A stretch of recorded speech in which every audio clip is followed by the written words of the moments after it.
Hello everyone, hope you're all well and welcome back to Not Family Adventures. Yeah, again, it's been a few busy days. For those of you who don't know, my car has been breaking on me. It had a massive oil leak, and then I went to look at a new car the other day. It was a Peugeot 208. Was going to part exchange mine, but basically they said because of the timing chain, there's a timing chain rattle and the drive belt needs doing, as well as the oil leak, so it's not basically going to be worth anything to them. So I'm selling that privately for spare the repairs, or to see if I can get a bit more money for scrap as well, compared to what the garage offered me. So hopefully I should be picking up the new car today, trying to sort out the insurance, get that transferred over. On my course I paid monthly for the insurance, so I've got 3 months left on that. So basically what I did is just transferred the car over. I think it was about £45 transfer fee, and that's with the address, change of address, from my old one to my current address, and adding Chris onto the car as well as an additional driver. So originally it was going to be about £90, so when I added Chris on it dropped it, and then when I changed the address it dropped it again, so it wasn't too bad really. So what we'll do is we'll pay those 3 months remaining on that insurance, and then look for a new insurance quote in October then when it's due for renewal. So yeah, just currently packing for the cruise. Let me show you quickly what I've done. The room is still a state. I do apologise guys, but basically I've not got very far, have we? I just need a bit more space. Like, don't get me wrong, the rooms are plenty big enough, but I think just going through it all and sorting it all, obviously getting rid of quite a lot of this for the car boot sale and stuff like that. So yeah, currently I'm packing a suitcase here and then through to the bedroom. This will be where the 1 litre of alcohol will go. So yeah, for P&O cruises you're allowed up to 1 litre of alcohol, and then unlimited amount of soft drinks that you want to take on board. The suitcase limit is 23 kilograms, but obviously you're allowed as many suitcases as you want, as long as they can fit in your bedroom, of course. So I think I'll be taking that big one and then a little one. I think Chris will probably just take one, and also might take a handbag. See, with Norwegian fjords it's quite hard to know what the weather's going to be like. Obviously in the UK it's quite hot at the minute, but I think Norwegian fjords, it can be anything from rain, sun to cold, so they literally say pack for everything. We've also got a black tie night then as well, but obviously it's not specifically black tie dress. You can just wear, like, you know, say what you go out to a nice restaurant in. Doesn't have to be black, that's just what they call their celebration night. But yeah, getting there with it all. It's come up too quick actually. And then when we get back on the Saturday, we're actually staying down in Bournemouth for a day, because when we dock back in the UK, it's at Southampton, so that's about 3 hours away from here. So what we'll do is after that we'll drive straight to Bournemouth, because Chris's half brother lives there, so we'll see some of his nieces and then drive back up on the Sunday and pick Holly up from the kennels. First time at the kennels for her actually, so hopefully she enjoys it. If not, we won't be taking her again, I guess. This is currently Holly in the crate though, fast asleep, bless her. Hey, I think the sun's took it out of her. Hey Nick, Holly? Yeah, definitely. Hey.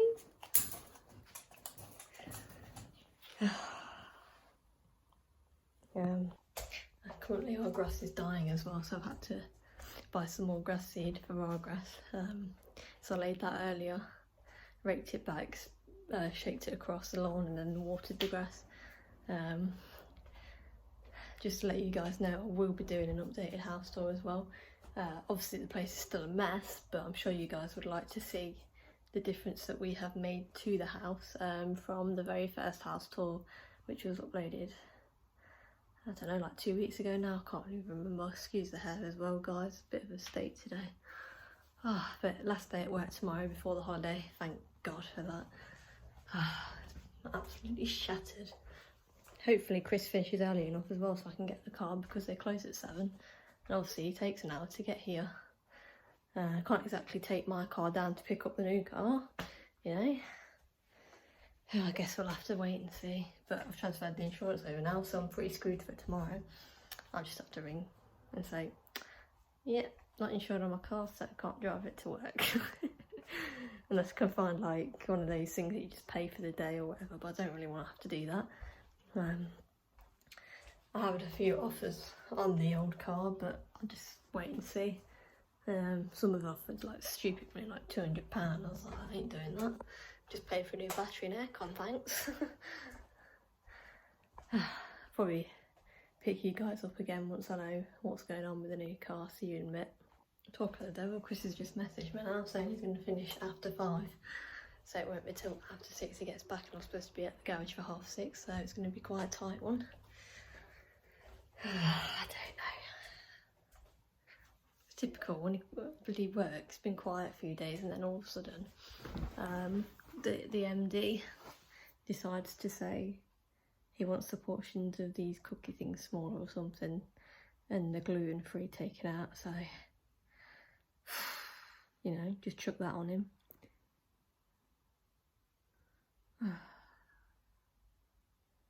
Such a nice day today as well, guys. Like, I love the sun as well.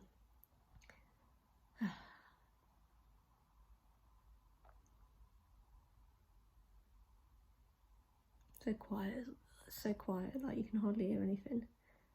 You can hear a few cars, like, obviously because we're on an estate off the main road, so if you've got your windows open you can hear a few cars, but it's nothing loud at all, and we're right up the top estate, the top end of the estate even, so you know, it's barely anything. The main thing you can hear is sheep and horses, because we live right next to the farmer, so yeah, very peaceful.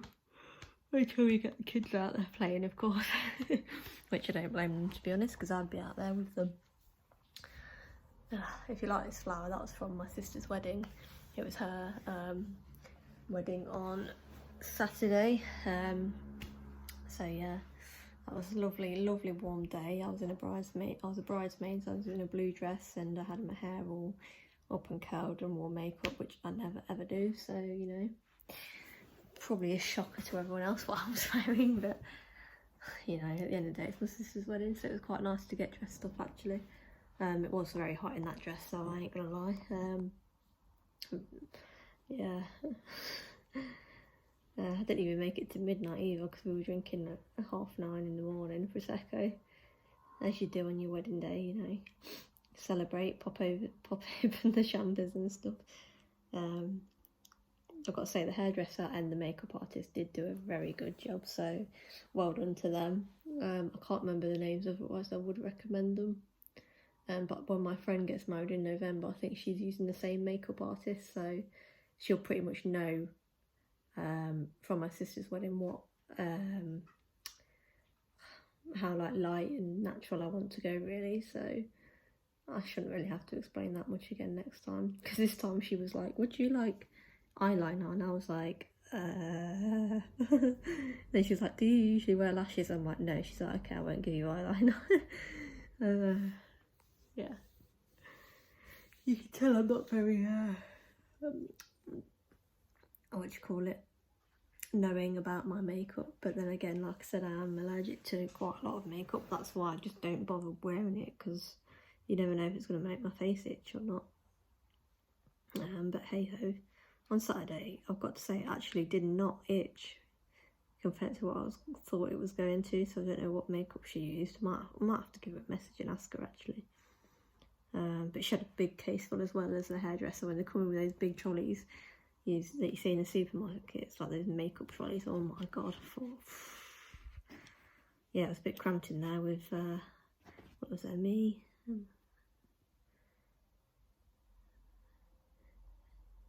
there was like 6 adults and then 2 kids in that room, so yeah, it was a bit hot and sweaty. We're trying to keep the doors open, but then my sister's son, so my nephew, kept trying to run out of the room, so we had to keep one door closed, bless him. But yeah, it was a good wedding, I'm not gonna lie. like I said, hopefully Chris gets back early enough so we can pick up the car.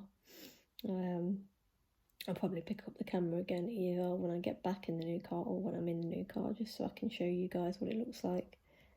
Okay, so just a quick update. Just come back from the garage. Was able to collect the car. So Chris actually managed to finish a bit earlier because his boss stayed behind to watch the cakes in the oven and that. So his boss let him go early so that he could pick me up and then we can go get the car. It's currently sitting on the driveway, I ain't gonna lie. It looks so much better than the Corsa. Just still trying to get used to the clutch a bit, but other than that, you know, it's going good. Hoping to take it down Southampton, like I said, for the cruise. We basically sorted the tax and the logbook out when we were there. We basically just, the tax is £30, it's nothing, so we paid that there and then on top of the amount for the car, and then he just did the logbook, which is supposed to be here in a few weeks. So yeah, we've just had dinner, took Holly for a walk, and now we're gonna have a quick shower and then probably watch some TV. We've still not connected the air wheel yet because I'm really confused as to how to put it together. I ain't gonna lie, the instructions do not make sense. Yeah, let me show you. The aerial. And this is what I've gotten up to so far, essentially. Basically this is the rear and then that's the front. But on the instructions, it says here, let's have a look. This is what's confusing me, because it's saying fit this here in here with the bracket, but there is no screw hole for it to go into. So this is the dipole thing, I think, and it's saying put the screw through into that, which is this part here. It's supposed to go in here, but how am I supposed to put that through there when there's literally no hole? Like, can anyone help me out here? Or am I just being really stupid? This is what it says: mount the dipole assembly on the boom using the screw and small wing nut. So show me the rear area, which is this end, right? And to me, obviously, this has got to be the right part because there's no other parts other than this. But that's for the next step. That's for this step here. And obviously all those parts in there, but that's about it. So I'm literally baffled. Like, that's definitely the right part. It's got to be, because it's got the two screws next to it. So that to me should be this screw here that we put through. What am I doing wrong though? I don't know, I'm sure I'll figure it out. But if you guys know, let me know in the comments. Yeah, probably watch something on YouTube like KSI or Sidemen or something. That's what we tend to watch if we're not watching or can't watch live telly, because obviously our TV aerial. Bought a TV licence the other day, that was another expense as well. 160 quid out the bank. Joys. But like I said, I did some packing earlier. I didn't finish it. I'll probably finish the rest off tomorrow after work. Saying that someone's supposed to be coming for the old car, so we'll see if he turns up or not. Hopefully he does, because I can't bother with the hassle now. So I've took it off the insurance and so on, so I guess we'll see. But Chris is currently in the shower and I'm just still trying to sort this out. Yeah, once he's out I'll probably grab a shower and then finish the vlog there, to be honest. I'm